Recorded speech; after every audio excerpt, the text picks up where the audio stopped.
dialog di Masjid Jamiatul Khair.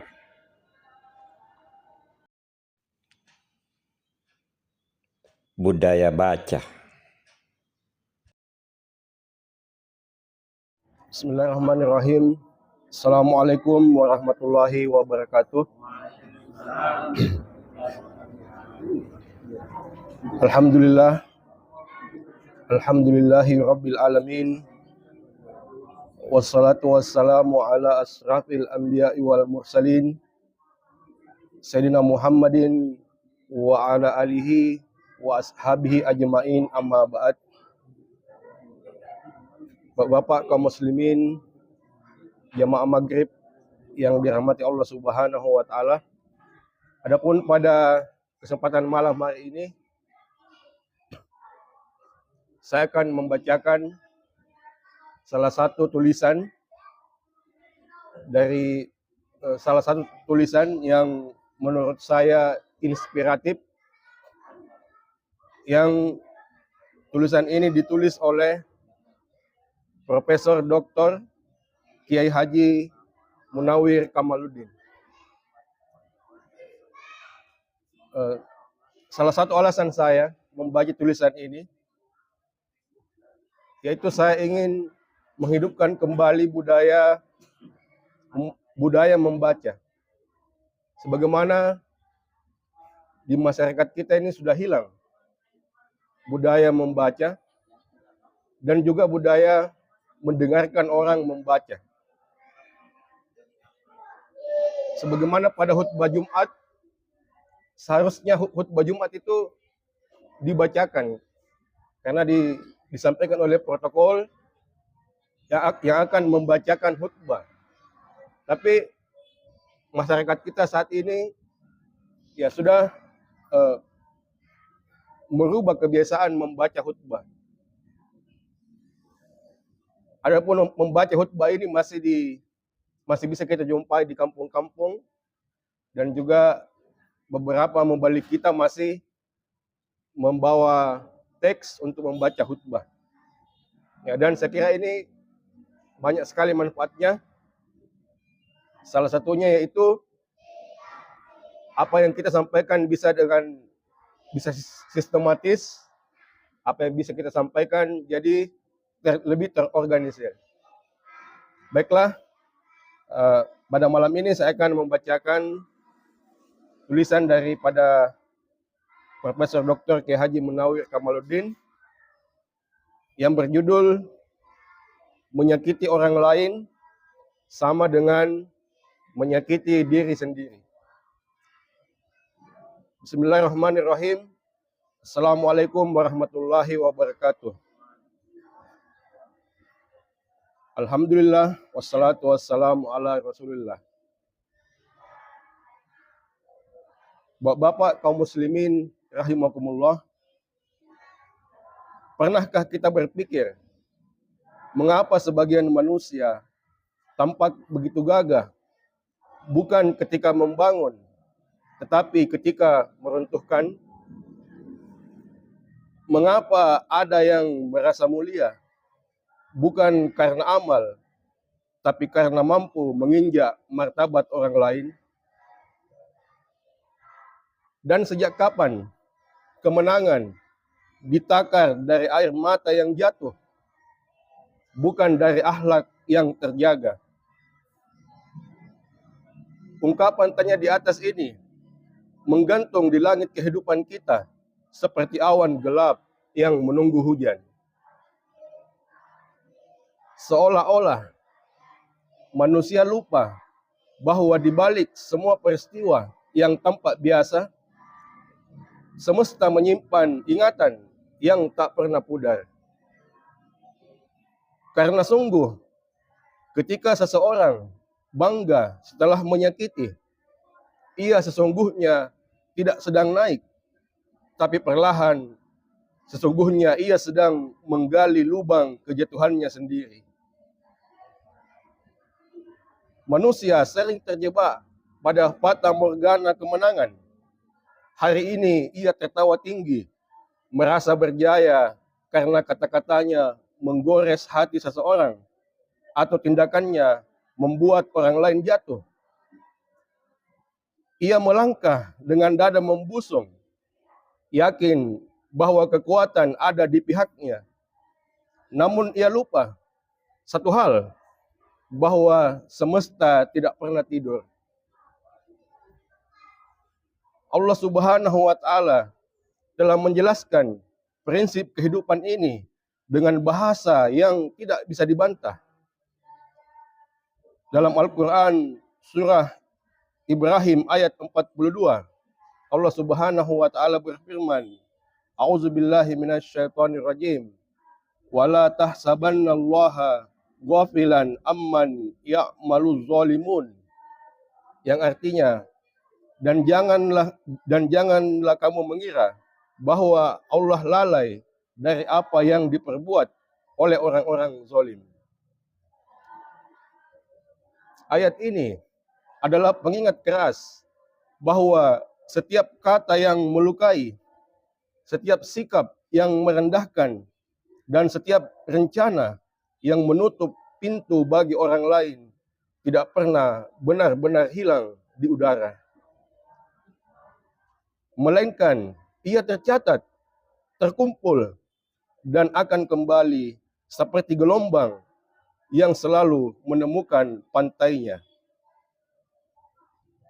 Rasulullah Shallallahu Alaihi Wasallam bahkan memberi peringatan yang lebih menohok.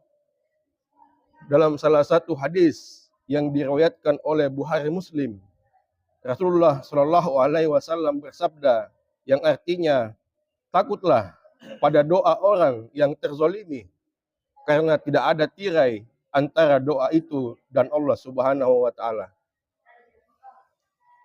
Betapa banyak manusia yang tampak menang di permukaan, tetapi dihancurkan oleh bisik doa yang lirih, oleh air mata yang jatuh tanpa suara, oleh hati yang retak sambil menyebut nama Tuhannya. Jika seseorang merasa puas karena berhasil merendahkan orang lain, sebenarnya ia sedang memperkecil dirinya sendiri. Ia mengira sedang berdiri di puncak, namun puncak itu ternyata di atas jurang. Sebab yang ia bangun bukan penghargaan, melainkan karma dalam istilah manusia, qadar dalam bahasa langit. Ali bin Abi Thalib radhiyallahu anhu mengingatkan dalam salah satu perkataannya yang artinya, hari ketika si terzalimi membalas adalah lebih dahsyat daripada hari ketika si zolim menzalimi. Betapa dalam maknanya. Hari ini mungkin kau tertawa dan orang yang kau sakiti menangis. Tapi besok saat keadaan berbalik, tangismulah yang terdengar paling keras. Imam Al-Ghazali menambahkan dengan tajam dengan mengatakan, barang siapa yang menanam keburukan, maka ia akan memanen penyesalan. Karena hidup ini bukan sekedar tentang siapa yang lebih kuat, tetapi siapa yang lebih tulus menjaga hak manusia lain. Jika manusia mengira semesta membiarkan kezaliman, maka pada hakikatnya ia hanya menunda hukuman. Sebab sunnatullah bekerja dengan cara yang tenang, mengembalikan apa yang ditanam dan melipat gandakan apa yang diberikan, baik itu berupa kebaikan maupun berupa keburukan. Di ujung perjalanan, kita akan sadar bahwa kebanggaan paling tinggi bukanlah ketika kita mampu menjatuhkan seseorang, tetapi ketika kita mampu berjalan jauh tanpa menyingkirkan siapapun. Dan bahwa pemenang sejati bukanlah yang menyisakan luka pada langkahnya, melainkan yang meninggalkan jejak kasih dan kemuliaan. Allah Subhanahu wa Ta'ala menutup semuanya dengan pesan yang menenangkan sekaligus menegaskan. Dalam surah At-Taubah ayat 120, Allah Subhanahu wa taala berfirman, "Innallaha la yudhi'u ajral muhsinin." Yang artinya sesungguhnya Allah tidak menyia-nyiakan balasan bagi orang-orang yang berbuat kebaikan. Jika keburukan kembali kepada pelakunya, maka kebaikan pun demikian. Ia akan selalu menemukan jalannya pulang. Maka berhentilah merasa menang ketika membuat orang lain kalah. Itu bukan kemenangan. Itu adalah keruntuhan yang tertunda. Jangan bangga ketika berhasil menyakiti, karena itu bukan kehebatan, tetapi kemiskinan jiwa yang sedang menelanjangi dirinya sendiri. Dan ketahuilah, bila semesta tampak diam, itu karena ia sedang menata cara membalikkan keadaan, tepat waktu, tepat sasaran, dan tanpa pernah meleset. Pada akhirnya, kemenangan hanyalah milik mereka yang menjunjung martabatnya sendiri tanpa menjatuhkan martabat siapapun. Dan kehormatan hanya diberikan kepada mereka yang memilih halusnya akhlak daripada kerasnya ego. Sebab luka orang lain bisa menjadi kuburan diri sendiri, tetapi doa orang yang kau bahagiakan bisa menjadi rumahmu yang terindah di dunia dan akhirat. Wallahu alam bisawab. Makassar, 8 Januari 2026. Al-Fakir Profesor Dr. Kiai Haji Munawir Kamaluddin. Demikian, wassalamualaikum warahmatullahi wabarakatuh. Bismillahirrahmanirrahim. Assalamualaikum warahmatullahi wabarakatuh. Waalaikumsalam warahmatullahi wabarakatuh. Tema ini sangat menarik sekali karena menyangkut orang yang dolim ya. Orang-orang dolim ini sebenarnya adalah orang yang belum terbuka mata kalbunya, masih tertutup. Artinya dia masih banyak melihat mata kepalanya sesuatu dengan mata kepalanya saja. Oleh karena itu dalam praktik-praktik keagamaannya boleh jadi dia syariatnya bagus, tapi hakikinya yang kurang. Ya, perkawinan antara syariat dan hakiki itulah yang penting yang kita laksanakan sekarang ini. Jadi ayatnya Allah di surah Ibrahim ini sangat benar sekali ini. Jangan sampai dia mengira bahwa perbuatannya itu Allah tidak melihatnya. Padahal sesungguhnya apa yang kita lakukan itu semua terpantau, tidak ada yang lewat sekalipun. Pada Allah Subhanahu wa taala sudah menurunkan Al-Qur'an ini, sudah mewariskan kepada kita Al-Qur'an ini sebagai petunjuk di dunia wal akhirah. Tapi ada orang yang menzolimi dirinya. Jadi orang-orang yang menzolimi dirinya itu adalah orang-orang tidak terpilih. Ya. Summa arafnal kitabal ladzina istafaina min ibadina wa minhum dzalimun li nafsihi. Jadi ada orang menzolimi dirinya dengan tidak memperhatikan ayat-ayat Al-Quran ini. Nah, itulah orang yang menzolimi dirinya. Jadi kalau dia zolim kepada orang lain, dia zolim kepada alam semesta, sesungguhnya dia zolimi dirinya sendiri itu. Ya, tadi sudah dijelaskan juga itu sebagian dari penjelasan. Nah, inilah sebenarnya yang harus kita kaji lebih dalam. Bagaimana mata kalbu itu dihidupkan dan bisa lebih dipahami lagi. Ya. Itulah sebabnya kajian-kajian kita ini sesungguhnya banyak memberi manfaat kepada kita semua. Ya, terutama sekali kita rekam dan kita siarkan ke media sosial. Mudah-mudahan warganet juga bisa melihatnya. Sebab pembelajaran agama ini sebetulnya konsepnya sudah sempurna, tinggal kita mau bagaimana kita bisa mempelajari lebih dalam lagi ayat-ayat Allah Subhanahu wa taala sehingga kehidupan kita di dunia ini betul-betul bisa mendapat manfaat, ya. Kita ketahui bahwa kita ini ingin agar supaya kita diberikan Allah Subhanahu wa taala seperti apa itu? Syafaat ya, syafaat. Jadi kita inginkan itu. Nah, kapan syafaat itu kita inginkan? Ya sekarang ini. Karena yang lalu itu sudah lewat, akan datang belum tentu kita punya. Nah, jadi setiap saat kita harus mengingat kematian. Ketika orang mengingat kematian setiap saat, saya bisa meyakinkan bahwa dia akan berbuat kebaikan. Ya, dia akan maksimal untuk berbuat kebaikan. Nah, oleh karena itu, contoh-contoh yang kita lihat di dunia ini menjadi pembelajaran yang sangat besar dalam rangka membangun diri kita. Bagaimana mata kolbu ini bisa lebih tumbuh dan berkembang dalam diri kita. Karena kekuasaan Allah tidak jauh dari kita. Cobalah lihat dalam diri kita ini. Bagaimana kita bisa jalan, bagaimana kita bisa tidur, bagaimana kita bisa mengkonsumsi semua yang sudah disiapkan oleh Allah Subhanahu wa taala. Nah, kesadaran ini penting sekali dibangun. Ya. Saya kira bahasan hari ini sangat baik sekali karena menyangkut kehidupan kita, tidak hanya di dunia tapi untuk di akhir kemudian, ya. Sekian dari saya. Assalamualaikum warahmatullahi wabarakatuh. Waalaikumsalam. Bismillahirrahmanirrahim. Assalamualaikum warahmatullahi wabarakatuh. Waalaikumsalam Puji syukur kita panjatkan kehadirat Allah Subhanahu wa taala atas pertemuan kita malam ini yang oleh Pak Iqbal membahas ayat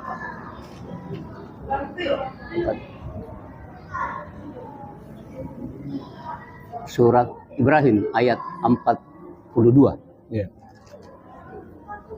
Di surat itu ada kata zalim. Barangkali ada yang bisa membantu menjelaskan pengertian dari kata zalim. Tadi sudah dijelaskan oleh Pak Ismail. Kata zalim ini kalau kita lihat di ayat ini bahwa setiap orang yang zalim pasti akan mendapatkan azab. Kalau kita perhatikan tadi ini ayat yang disampaikan. Azab berarti kita akan dihukum oleh Allah sebagai orang yang dari satu sisi kan kita ada juga pengampunan. Bagaimana kalau kita minta ampun tadi kita sudah zalim tapi kita minta ampun. Tapi ada juga satu ayat yang mengatakan bahwa famal ya'mal misqala sarratin sarrayarah famal ya'mal misqala sarratin sarrayarah.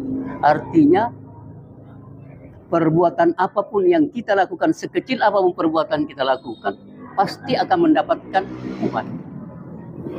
Jadi di hari depan nanti, yang akan datang nanti di yaumil akhir nanti, tetap kita dihukum.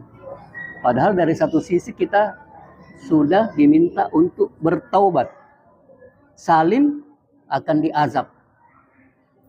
Bertaubat kita meminta sesuatu diampuni. Tapi pama ya'mal miskala sarratin sarrayarah, tetap kita akan dihukum nanti. Ini barangkali ada yang bisa menggabungkan ini. Apakah memang kita dengan taubat sudah tidak dihukum ataukah tetap dihukum nanti di akhirat? Nah, kemarin juga Ustaz Budi menjelaskan itu apapun yang dilakukan akan mendapatkan hukuman nanti di neraka, dicuci dulu baru ini. Tapi dengan tiga gabungan tadi ini antara azab dengan taubat dan hukuman-hukuman itu nanti mungkin ada yang bisa membantu kita barangkali mengurai ini yang dibahas oleh Pak Iqbal. Makasih. Untuk sementara itu, Assalamualaikum warahmatullahi wabarakatuh. Ya, kata zalimuna di sini bentuk jamak dari kata tunggalnya zalama yang berarti gelap. Ini diartikan bagi orang-orang yang gelap, artinya orang yang tidak memperhatikan, tidak melihat aturan-aturan agama. Ini bisa terjadi pada orang-orang yang memang sesat, orang kafir, tapi bisa juga terjadi pada orang-orang yang beriman, kemudian tindakannya itu menzalimi, artinya tidak memperhatikan orang yang dia singgung itu atau menyakiti. Ya, jadi ini sebenarnya akhlak ini. Jadi bagaimana kita beretika, berakhlak untuk tidak menyakiti orang lain. Karena kalau kita menyakiti orang lain berarti kita tidak memperhatikan, berarti kita dalam kegelap. Jadi itulah zalim itu. Zalim artinya gelap. Artinya gelap, tidak melihat rambu-rambu atau ajaran Allah. Jadi itulah makna zalim. Sedangkan taubat itu selama kita bertobat dan tidak mengulangi, Allah maafkan. Tapi kita taubat kemudian mengulangi lagi, Itu tentu saja kalau tidak maafkan. Jadi betul-betul berawal dari inna malu bin niat, dari niat kita untuk tidak mengulangi perbuatan itu. Dan kalau kita berbuat lagi, kita minta ampun lagi, karena begitu memang. Allah senang kepada orang yang berbuat salah terus minta ampun. Jadi orang yang baik bukan orang yang tidak pernah berbuat salah. Tapi kalau dia salah, istighfar dan segera minta ampun. Tetapi jangan berulang-ulang, minta ampun kalau dia ulang lagi. Iya. Itu saja saya kira. Terima kasih. Assalamualaikum warahmatullahi wabarakatuh. Waalaikumsalam.